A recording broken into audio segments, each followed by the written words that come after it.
All systems go. Clear for liftoff.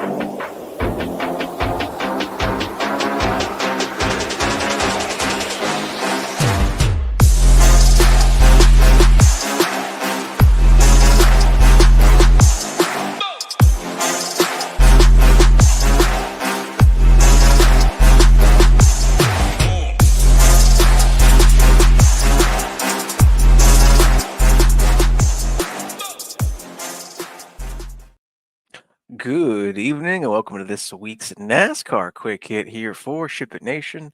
I am Eric, also known as The Game on Discord, and tonight we will be discussing the final NASCAR slate of the season, the NASCAR Cup Series Championship race taking place at Phoenix Raceway. But of course, before we break down the NASCAR Cup Series Championship race at NASCAR Cup Series Championship race at the Phoenix Raceway, let me, of course, mention us here at ShipItNation.com. 5 days for only $19 when using the code SHIP19. And of course, let me go ahead and share the main screen here. Of course, you already know ShipIt Nation is partnered with the #1 optimizer in the game today, SaberSim. Not only are we partnered with SaberSim, we have tutorials and we have our own little private SaberSim series that is extremely valuable. So you owe it to yourself to sign up just for that. Of course, you know, we have projections, player pools, the stone, core reports for GPPs and the cash games, slate plans, stack rankings for the NFL. NBA is in full swing. I'm actually working on NBA data tonight. The NHL is in full swing. MMA is happening. And the Xfinity race is happening right now as well. So if you are not a member already, you absolutely owe it to yourself to check us out. ShipItNation.com, code SHIP19. 5 days for $19. All righty. Once again, this weekend we are focusing on the final NASCAR slate of the season, the NASCAR Cup Series Championship race at Phoenix Raceway, and there are 218 Dominator points up for grabs this weekend, and we will want to target those points. I'm recommending at least 2 Dominators per lineup, and we'll go over some of who those potential Dominators might be here in a little bit. However, first things first, this weekend has already looked a tad bit different than the vast majority of race weekends already this year, as practice was ran on Friday, while qualifying was a standalone session on Saturday. So practice and qualifying normally run back to back in conjunction with each other. Not this weekend. Practice was on Friday, while qualifying was on Saturday. And boy, oh boy, let me tell you, Friday's practice session was something else. Why? Tire issues. Tire issues, tire issues, tire issues. There were so many tire issues during practice on Friday.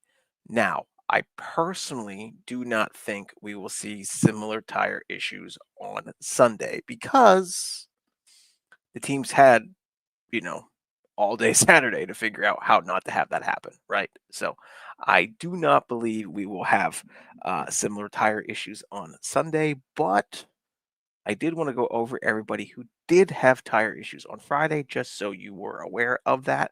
And first and the most important one was Chase Briscoe. Chase Briscoe had a flat tire early on, which brought out a caution flag during practice. Christopher Bell, his JGR teammate, had a flat tire. AJ Allmendinger had a flat tire and then was involved in a fairly hard accident, which requires Colleague to pull out the backup car. So they're starting dead last this weekend. Daniel Suarez, old mi amigo, his final ride for Trackhouse, he had a flat tire. Riley Herbst, the worst Toyota driver in the field, he had a flat tire and also got into the wall fairly hard. I don't believe they'll be rolling out a backup car, though. And last but most certainly not least, Kyle Busch had a flat tire, which I guess is kind of par for the course for Kyle Busch. So, like I mentioned, tons of drivers had flat tires, including Championship 4 hopeful, or Championship 4 contender, because he's in the Championship 4, Chase Briscoe. So I don't think we're going to see many, if any, tire issues on Sunday, but I did want to mention those since there were some in practice on Friday. Now, let's go ahead and break down the starting lineup for the NASCAR Cup Series Championship race. I feel like there's a better name. NASCAR, if you're listening, I'm not sure what that name is, but I think there's definitely a better name out there than just NASCAR Cup Series Championship race. But I digress. Um, let's just start off with the first 3 drivers on the list here. Denny Hamlin, William Byron, and Kyle Larson. All 3 of those are championship round contenders. And as you can see by their Vegas odds, all 3 of them are quite favored to win. Denny Hamlin has all kinds of mojo going his way lately. Plus, if you are into narratives, Denny's father is in poor health, and Denny mentioned a few times how it could very well be Denny's father's only chance to possibly see him win a championship because he doesn't think he's going to be around next year. So, if you are into narratives, that's a good one. William Byron and Kyle Larson up next, also Championship 4 contenders. I think right now, in my opinion, it's going to be grab 2 of these 5 mark dominators. And in my opinion, it's going to be very hard not to just grab 2 of the 3 of Hamlin, Byron, Larson. I don't think you can jam in all 3 of them and feel confident and comfortable with your lineup. But I feel like you could definitely do 2 of them. So Hamlin, Byron, Larson should be all heavily owned. All 4 or all 3 of them are championship hopefuls. So we'll see. 4th and 5th are the Team Penske teammates of Cindric and Ryan Blaney. Ryan Blaney has the lowest odds of a driver to win who's not in the Championship 4. That goes to show you how excellent Ryan Blaney is at Phoenix. However, Austin Cindric, no slouch either. I probably won't get to a lot of Austin Cindric, but it would not surprise me to see him steal some lead laps here. Do I think he'll be a dominator? No, but we have seen him lead laps in these kind of situations before, so we should not overlook him. But Ryan Blaney will be the name most drivers gravitate towards. We have Hocevar, Barry, Bowman, Busher, Logano rounding out the top 10. Hocevar, I have no problem playing 6,700. That's ridiculously cheap. I will absolutely take a shot with him in my player pool. Same with Josh Berry. I wish he was as cheap as Hocevar, but he is not. Berry 8,500, but he does have that Team Penske pedigree behind him with Wood Brothers Racing, and he's also fairly good at short flat tracks, so I have no problem taking a chance on him. Bowman the Showman, I don't know. Practice didn't look great. He did a pretty decent qualifying run. I probably won't get too much of him, but I would expect to see him be a top 15 driver all day. Chris Buescher, I have no problem getting him. Logano, he Team Penske, Cindric and Blaney, 4th and 5th, great. Logano starting at 10th. I just don't know if I see him passing Blaney, Larson, Byron, or Hamlin and then dominating said race. Could it happen? Absolutely. I don't know if it's possible. Let's see here. 1 second.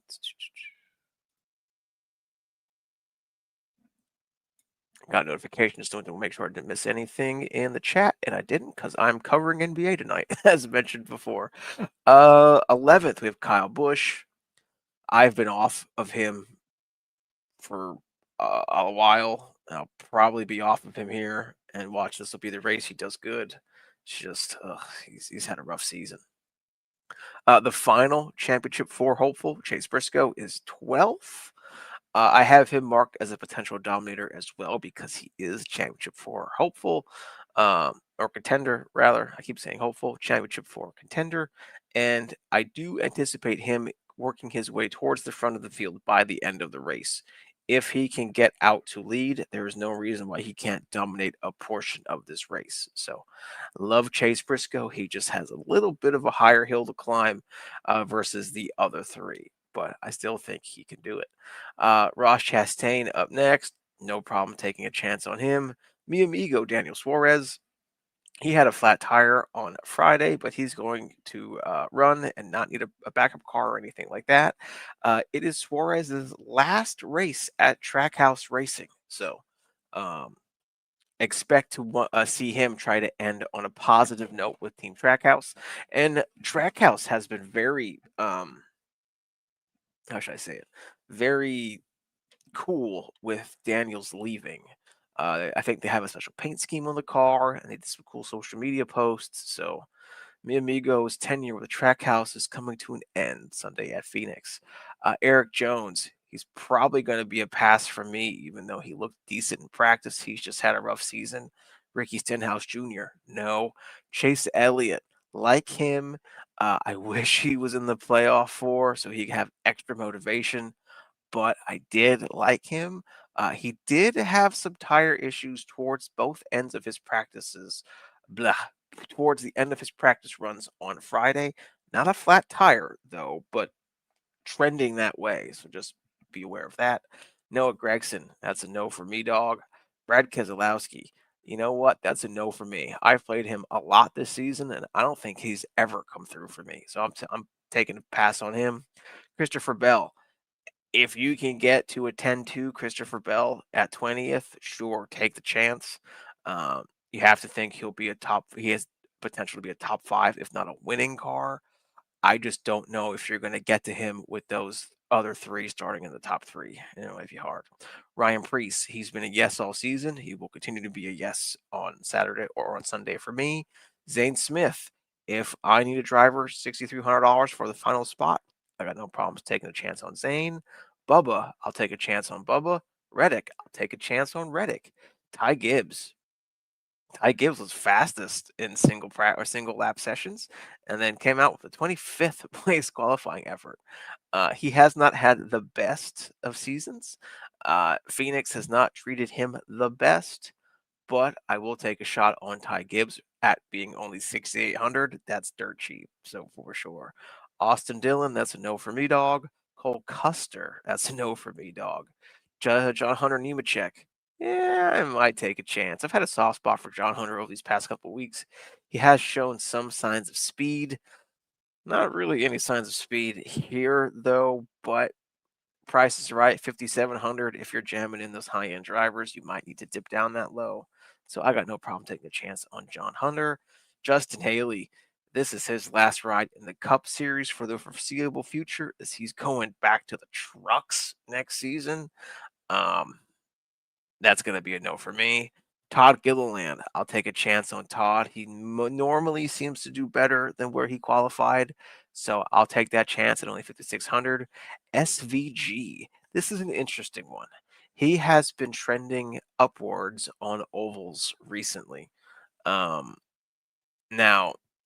Phoenix is a tad bit different than the other oval. I shouldn't say tad bit different, but compared to some of the others he's been doing well on, it is different, right? But I don't mind taking a shot with SVG in these 150 GPP tournaments. 20 max, no, I don't think he should be worth your while. 3 entry, single entry cash games, I don't think so. But if you want to take a shot in 150s, I think you can. I think you can. Riley Herbst, no. Cody Ware, no. Ty Dillon, yeah, I'll take a chance on Ty. The odds are terrible. The practice speeds were terrible. The power rankings are terrible. But he is the cheapest. Let's see here. Yes. He is the cheapest car who's starting the deepest. That's a full-time driver. Now, there are better options out there, but if you're looking on maximizing your place differential possibilities on the cheap, meaning 5K and above, Yeah, I would say I'd be willing to give Ty a chance, but he'd be a 150 max play, similar to the SVG. JJ Yaley, no. Casey Mears, no. And then we have two interesting ones. Michael McDowell and AJ Allmendinger. Now, AJ Allmendinger didn't even attempt a qualifying lap.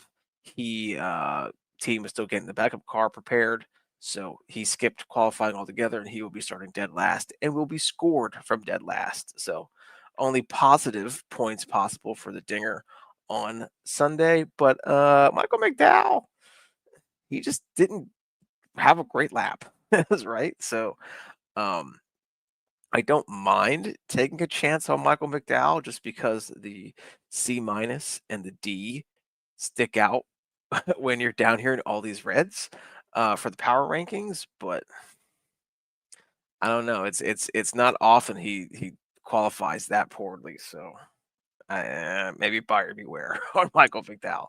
So anyway, that is all I have, at least for this video, as concerning the NASCAR Cup Series Championship race. I still have a slate plan to write. I still have projections to craft. I still have ownership to craft. So plenty of work to do, but I wanted to get this video done while the Xfinity race is chugging along behind me. So that's it. That's all I have for now. Thank you all for another wonderful season of NASCAR content here at SHIPIT Nation. I don't have any thank yous wrote down like I did last year, but if you won any money, great. If you participated in the community on Discord, great. If you've helped answer questions, if I haven't been around, great. Like our little Discord is phenomenal. I love it so much. Thank you, thank you, thank you for just hanging out with me on race days and figuring out NASCAR lineups. So appreciate everybody. The plan is to be back for next season, knock on wood. So I should be around for next season as well. So for me, the game, Eric, that's it for quick hit videos for the 2025 NASCAR Cup Series. And as always, good luck in all of your contests, and let's ship it.